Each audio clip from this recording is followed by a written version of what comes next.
दोस्तों पाप एक बड़ी ही गंभीर समस्या है जिसके कारण आज पूरी दुनिया परेशान है। दुनिया के किसी भी ग्रंथ को आप पढ़िए, किसी में भी पाप के बारे में इतना डिटेल से एक्सप्लेनेशन नहीं दी गई है जैसे कि पवित्र बाइबल में दी गई है। बाइबल का कहना है कि पाप की मजदूरी तो मौत है, for the wages of sin is death. जब एक मनुष्य 8 घंटे या फिर 12 घंटे काम करता है तो काम करने के बाद उसे उसकी मजदूरी मिलती है। ये मजदूरी उसे मुफ्त में नहीं मिलती, बल्कि वो मेहनत करता है, पसीने बहाता है, काम करता है, वो खुद इसे कमा रहा है घंटों काम करने के बाद। वैसे ही मनुष्य पाप करके मृत्यु को कमाता है, क्योंकि वो पाप करता है तो उसे पाप की मजदूरी मिलती है और वो मजदूरी है मौत। लिखा है, जो प्राणी पाप करेगा वही मरेगा।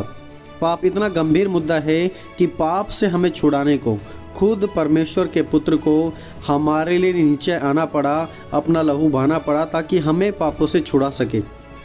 दोस्तों, आज की इस वीडियो में हम पाप से जुड़ी 5 ऐसी बातों को सीखेंगे जिन्हें हम लाइटली लेते हैं, लेकिन वास्तविकता में यही चीज़ें हमारी ज़िंदगी को ख़राब कर देती हैं।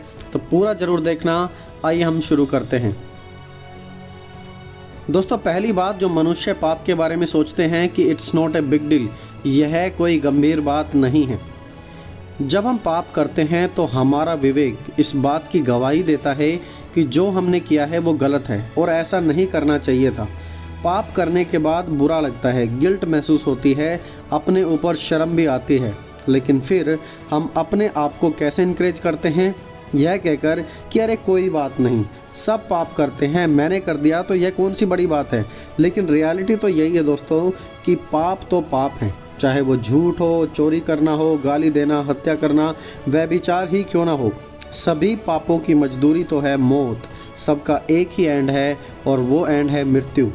दोस्तों, यदि आप भी आज तक यही एटीट्यूड रखते आ रहे हैं कि पाप तो सब करते हैं, झूठ तो सब बोलते हैं, सब व्यभिचार करते हैं, तो मैंने बोल दिया, मैंने कर दिया तो क्या हुआ, ऐसे में कौन सी बड़ी बात हो गई, ऐसा एटीट्यूड आपको नाश की ओर लेकर जाएगा, कभी भी आपको परमेश्वर के नज़दीक नहीं लेकर आएगा, क्योंकि आप सिर्फ पाप को यही देखते हैं कि एक छोटी बात है, लेकिन परमेश्वर के लिए यह एक बड़ी बात है। चलिए मैं आपको एक एग्जाम्पल देता हूँ कि एक पाप भी आखिरकार कितना खतरनाक है। आदम हव्वा ने कितने पाप किए थे? सिर्फ एक पाप, बहुत से नहीं पाप किए थे, उन्होंने सिर्फ एक पाप किया था। और उस एक पाप की पनिशमेंट क्या थी? अदन के बगीचे से उन्हें बाहर निकाल दिया गया था, परफेक्ट स्थान से।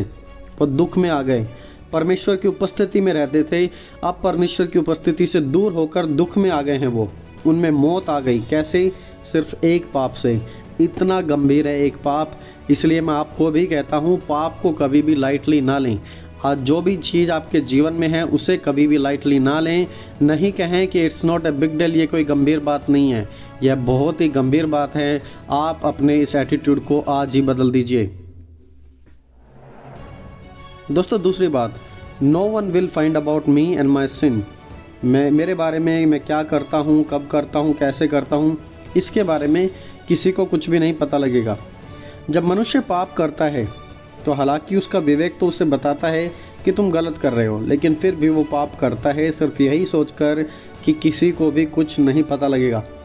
मान लीजिए नियर बाय एक मर्डर हो गया है। मर्डर होने के बाद पुलिस इन्वेस्टिगेशन करेगी, सीबीआई की हेल्प भी लेगी और 10 दिन में, 20 दिन में, 3 महीने में या फिर 6 महीने में फाइनली क्रिमिनल को पकड़ लिया जाएगा।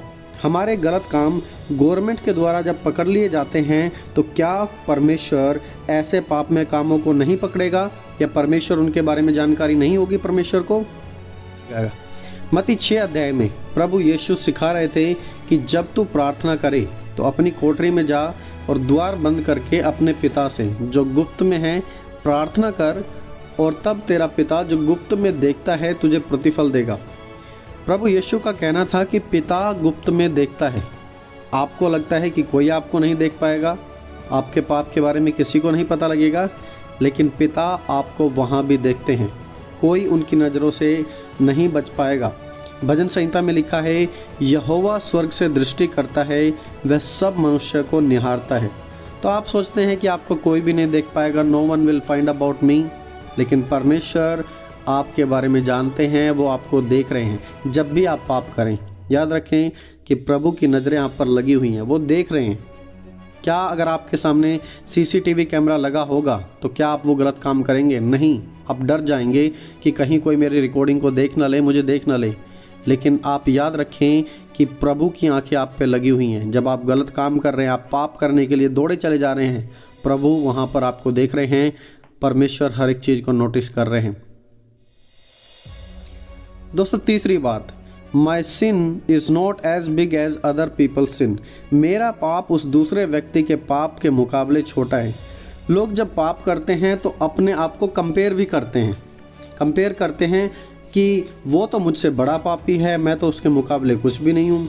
प्रेरित पौलुस को इस बात का सामना करना पड़ा था गलातियों की कलीसिया में, और तब उन्होंने लिखा, पर हर एक अपने ही काम को जांच ले और तब दूसरे के विषय में नहीं परंतु अपने ही विषय में उसको घमंड करने का अवसर होगा, क्योंकि हर एक व्यक्ति अपना ही बोझ उठाएगा।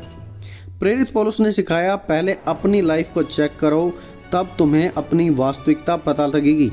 दूसरों को देखकर मत चलो, क्योंकि हर एक व्यक्ति अपना ही बोझ उठाने वाला है। आसान होता है दूसरों के साथ तुलना करके अपने पाप को छोटा समझना, लेकिन आप खुद डीप डाउन जानते हैं कि आप कितने बड़े पापी हैं। सारी आज्ञाओं को तोड़ने वाले आप खुद हैं, लेकिन अपने आप को अच्छा फील कराने के लिए आप अपने आप को झूठी तसल्ली देते हैं, यह कहकर कि मेरा पाप उस दूसरे के पाप के मुकाबले कुछ भी नहीं है, मेरा पाप तो बहुत छोटा है। पाप को लेकर ऐसे पर्सपेक्टिव रखना आपकी ज़िंदगी का सर्वनाश कर देगा।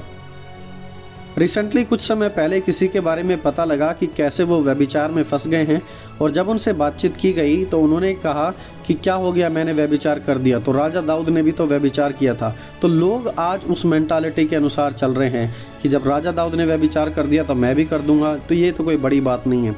अपने पाप को कंपेयर ना करें। आप अपने पापों का बोझ खुद उठाने वाले हैं, और जब उठाएंगे तब यह बहुत ही ज़्यादा भयानक होने वाला है। इसलिए इस बात को गंभीरता से समझ लें। आप पाप से एंटरटेनमेंट ना करें, पाप से खिलवाड़ ना करें। इसकी मजदूरी मौत है, एक भयानक मौत। दोस्तों चौथी बात, आई कांट स्टॉप सिनिंग। मैं पाप करना नहीं छोड़ सकता, ऐसा बहुत से लोगों को लगता है। जब एक मनुष्य पाप के दलदल में फंस जाता है, बार बार एक ही पाप करता है, उसी पाप में खो जाता है, रिपीट करता है, तो वो पाप उसके जीवन में एक हैबिट बन जाता है, और फिर ऐसा लगता है कि अब इससे बाहर आने की कोई उम्मीद नहीं है, अब इससे बाहर नहीं निकला जा सकता। मन के अंदर बहुत इच्छा होती है इससे बाहर निकलने की, लेकिन फिर भी बाहर नहीं निकला जाता। बार बार कोशिश की जाती है, लेकिन फिर भी गिर जाते हैं, हार जाते हैं। दोस्तों आप हार सकते हैं, लेकिन परमेश्वर की ओर होकर आप पाप से ज़रूर जयवंत हो सकते हैं। हमें लगता है कि अब परमेश्वर हमें बिल्कुल भी माफ़ नहीं करेंगे, यह सब शैतान के झूठ हैं। हर एक उस व्यक्ति के लिए प्रभु यीशु ने उद्धार का कार्य पूरा किया है, और यीशु ही आज इस समस्या से बाहर आने की कुंजी हैं। तो क्या आप यीशु की ओर आएंगे? यदि आप इन हालातों से होकर गुजर रहे हैं तो क्या आप यीशु के पास आएंगे, परमेश्वर से माफ़ी मांगेंगे और परमेश्वर के सामने गिड़गिड़ाकर एक नई शुरुआत की प्रार्थना करेंगे? दोस्तों पाप एक बड़ा ही गंभीर मुद्दा है, आप इसे लाइटली ना लें। आपको सिखाया जाएगा कि सब करते हैं तो तुमने कर दिया तो कोई बड़ी बात नहीं है। अरे उसने तो मुझसे बड़ा पाप कर दिया, मैंने कर दिया तो कौन सी बड़ी बात हो गई। आप कभी भी पाप को इस तरीके से ना समझें, ना लें, क्योंकि एक पाप की वजह से आदम और हवा को बाहर निकाल दिया गया था, उन्हें अदन के बगीचे से बाहर कर दिया गया था, मौत आ गई थी। एक पाप कारण बना था सारी चीज़ों के लिए, सारी समस्याओं के लिए। तो दोस्तों पाप से जुड़ी इन 4 मिथ्स को हमेशा याद रखना। पहली बात, it's not a big deal, यह कोई गंभीर बात नहीं है, यह बहुत ही गंभीर बात है वास्तविकता में। दूसरी बात, no one will find about my sin. किसी को मेरे बारे में पता नहीं लगेगा, मेरे पाप के बारे में। किसी को लगे या ना लगे, परमेश्वर तो आपके बारे में सब जानते हैं, और वो ही फाइनली आपका न्याय भी करने वाले हैं। तीसरी बात, my sin is not as big as other people sin. मेरा पाप दूसरे व्यक्ति के पाप के मुकाबले तो कुछ भी नहीं है। चौथी बात, आई कैनॉट स्टॉप सिनिंग। मैं पाप करना नहीं छोड़ सकता। आपके लिए संभव है, लेकिन प्रभु इसे संभव कर सकते हैं, प्रभु आपको बाहर निकाल सकते हैं।